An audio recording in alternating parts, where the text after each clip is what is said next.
Entendemos que a situação da religião no nosso país hoje é uma situação de mercado e que ela se acentua quanto maior for a pluralidade das ideologias religiosas que acabam concorrendo entre si neste mercado pela distribuição de seus bens religiosos, né? Situação que deve ser vista pela lógica de uma economia simbólica, portanto, de uma economia de mercado.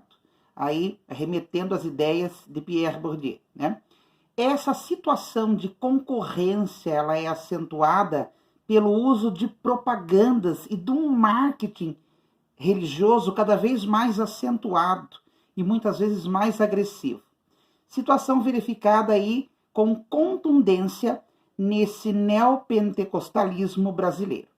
Eu sou Celso Melo de Oliveira, né? Moro em Avaré, sou estudante de Sociologia pela Unicesumar e nós vamos falar sobre dominação religiosa, um estudo do neopentecostalismo brasileiro a partir das teorizações sociológicas da pensadora Jaqueline Ziroldo Doug. Então, partindo desta visão, partindo desta premissa, partindo desse excerto, desses estudos, né? Essas novas relações entre sujeitos e instituições é que vão nortear aí a análise desse campo religioso, e é nesse sentido que a gente vai falar em mercado religioso, que vai trazer à tona para a gente não apenas relações de troca, mas condições dessas tais trocas, bem como condições de produção, condições de reprodução, condições de divulgação e distribuição desses bens religiosos, que são bens tangíveis e bens intangíveis, bens simbólicos. Lembrando que toda essa simbologia somos nós que damos sentido a esta simbologia, né? Todo esse jogo simbólico, esse poder simbólico, né? Homem e seus símbolos de Jung, e precisamente aí falando de Pierre Bourdieu, falando dessa relação, dessa dominação, né, dos capitais, do hábitos, do campo, enfim, que a gente vai tratar mais adiante. A gente percebe que os líderes neopentecostais, né, falam para os seus ouvintes, né, de coisas referentes ao cotidiano da sua clientela. Falam aquilo que eles querem ouvir, não fugindo de doença, de fracasso, de insucesso. E esses líderes, né, dizem o que o seu público quer ouvir, oferecem uma promessa de uma bênção que é articulada aos sonhos e aos desejos. É uma teodiceia que aponta para o sucesso imediato e terreno. Aí nós temos a teologia da prosperidade aí, a partir da década de 70, com o movimento neopentecostal brasileiro, né? Bourdieu ele reformula de uma forma mais complexa a teoria da religião de Marx, lembrando, aliás, de Max Weber, né? Lembrando que Max Weber ele entende a racionalização, cada vez mais a racionalização do mundo. O ponto de partida aí dessa racionalização, dessa secularização, é a Revolução Industrial. É ela que vai deixar, por exemplo, o mundo cada vez mais individual. A sociologia nasce aí dessa passagem do homem do ponto de vista manufatureiro para o maquinofatureiro. É aí que nasce praticamente a sociologia a partir das revoluções, especialmente da Revolução Industrial. Como a gente percebia aí, né, na Revolução Industrial, a racionalização das ações, esse sujeito que está em processo de cada vez mais uma constante racionalização, inclusive os processos religiosos começam também a passar pelo processo de secularização, ou seja, processo aí de separação ou gradual abandono das formas tradicionais da estruturação social baseadas na religiosidade. Não é mais a religião a determinante.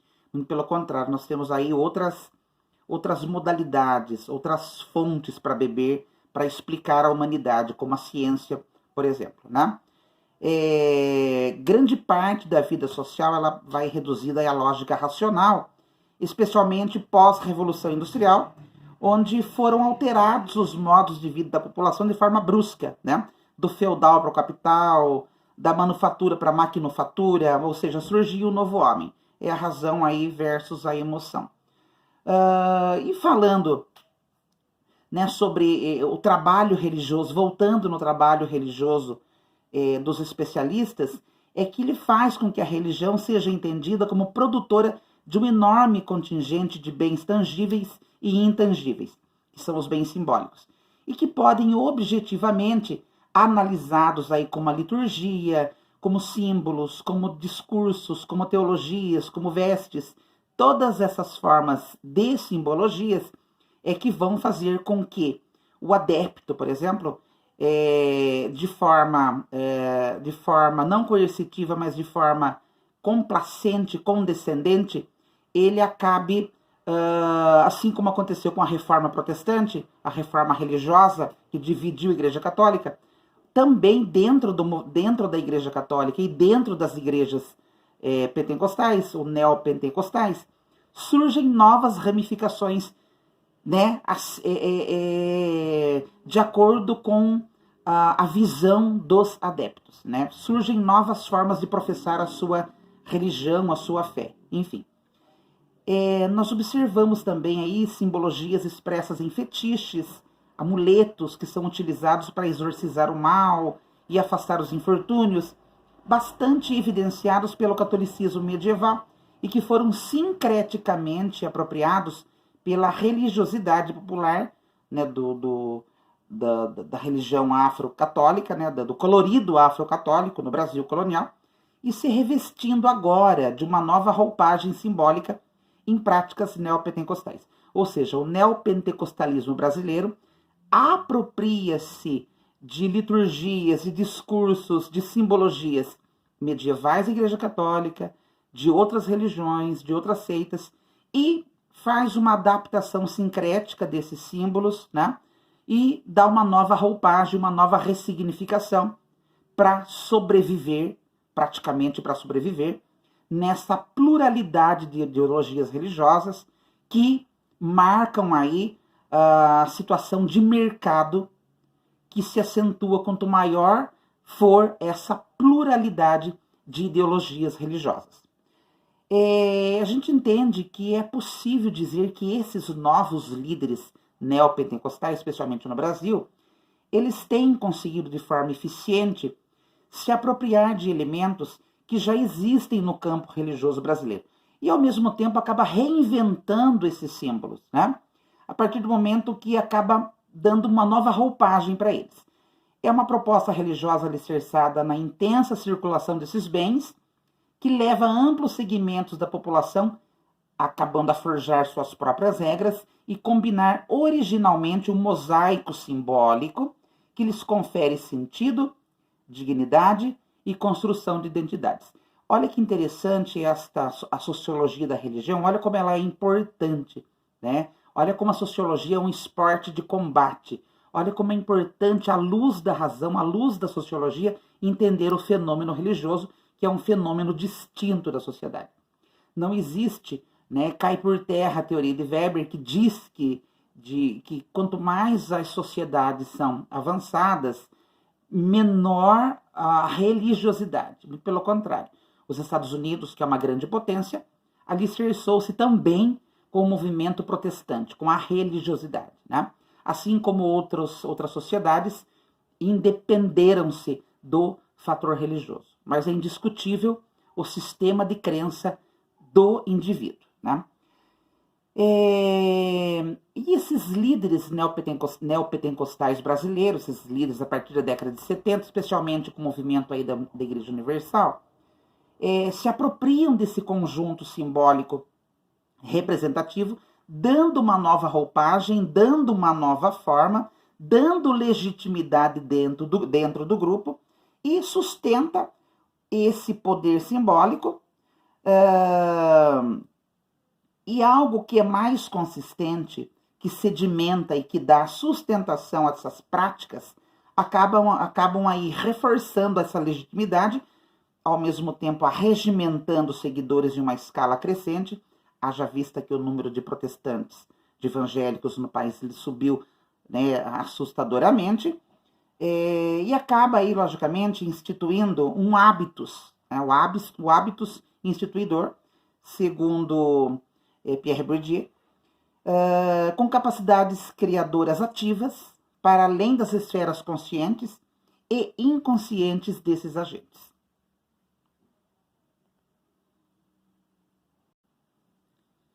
Enfim, nós entendemos que a religião ela necessita de oferecer bens e serviços que sejam compatíveis com as carências leigas.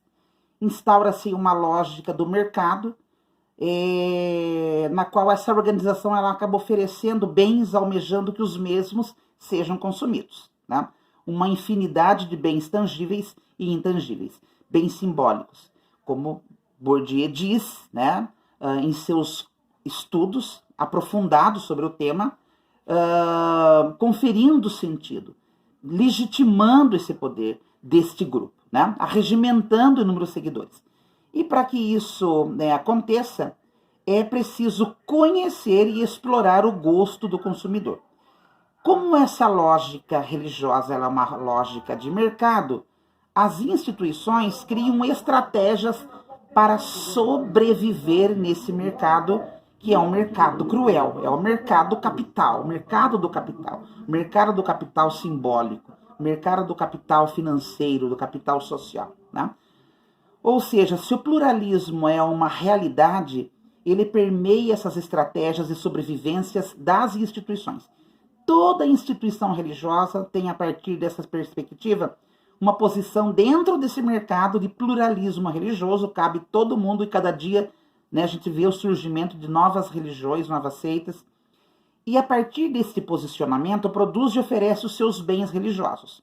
Normalmente, né, essa dinâmica é intensa, e existem acordos que agora dependem não só de demandas e da ideologia institucional, mas também da análise da concorrência de mercado entre as religiões. Caso a organização religiosa ignore essas demandas de mercado, Berger, um pensador, sociólogo, ele mostrou que elas seriam o local de minorias cognoscitivas, né? E teria sérios entraves aí para a sobrevivência institucional. Ou seja, a igreja oferece bens e serviços, né? Oferece esse capital, ela normatiza e normaliza essa relação comercial ao oferecer esse capital e utilizando do marketing cada vez mais expressivo e agressivo e avassalador, ela vai se perpetuando, vai naturalizando-se, né? Essa é a teoria das estruturas estruturantes na sociedade. O neopentecostalismo brasileiro, especialmente a partir da década de 70, sob o comando dos seus líderes cada vez mais carismáticos, se apresentam como resposta, né, do capital simbólico que configura o campo religioso multifacetado brasileiro, né? Percebemos aí que o hábitos, né, segundo Pierre Bourdieu, é exatamente a disposição de internalizar determinados comportamentos sem se saber, sem ter consciência. Normaliza-se, normatiza-se. É um processo de socialização, né? Esses hábitos, logicamente, esse rol de hábitos, né, já começa lá na parte primária da existência do ser humano, que é a família. E depois na parte secundária, né, que é a parte moralizante das pessoas, que é a escola. Então, família e escola seriam aí duas instituições importantes para criar o hábitos, né? E para concluir essa ideia de dominação religiosa, nós entendemos que esse grande êxodo rural, né, esses grandes contingentes de população deslocando do seu contexto de origem, inseridos em um novo contexto gerador de profundas incertezas, como é o deslocamento de grandes massas da região nordeste para a região sudeste do Brasil, desestabilidades existenciais e perda de referência, é praticamente um terreno, ou seja, criaram aí essas possibilidades, essas ações, essas práticas, essas intercorrências criaram aí um terreno fértil e instigador para a emersão de anseios por um discurso cada vez mais profético, com forte apelo ao uso da magia, com forte apelo ao uso do simbolismo. E é um terreno fértil para as religiões, para a ação das religiões, especialmente o movimento neopentecostal brasileiro, né? Então, essas trocas simbólicas, né, do sujeito que ele carrega com ele uma duplicidade muito intrínseca desse tipo de troca, que nega aí a relação de troca puramente utilitarista, mas que a realiza em certa medida. E por sujeito religioso, falamos não só dos leigos, como também dos especialistas. E para a gente encerrar, falando também aqui da dominação de Pierre Bourdieu, do texto, do excerto de dominação religiosa, né? Lembramos que Bourdieu ele fez um hibridismo das ideias de Marx, que fala da dominação econômica, de Weber, que fala da obediência do outro, né, ao outro, ou seja, o dominante conquistando o dominado, né? O dominado obedecendo o dominante, e das ideias de Durkheim, né? Ou seja, que ele diz que as instituições, né, oficiais, como família e escola, especialmente as instituições do Estado, elas acabam moralizando o sujeito. E ele fala desse processo de socialização, dos hábitos primários que começam na família e os secundários nas instituições oficiais, no caso da escola, né? Fala também de normas de dominação através das práticas sociais, né, que a gente acumula um conjunto de capitais, né, que isso é um acúmulo social, um acúmulo econômico, um acúmulo simbólico, né? E esse capital cultural, ele praticamente é naturalizado, ele é estruturado e que muitas vezes torna-se naturalizante, torna-se invisível e tem uma certa cumplicidade dependendo do grupo em que ele atua, né? Ou seja, são poderes invisíveis que agem em cumplicidade com os sujeitos. São os estudos que eu fiz, além dos excertos, além, né?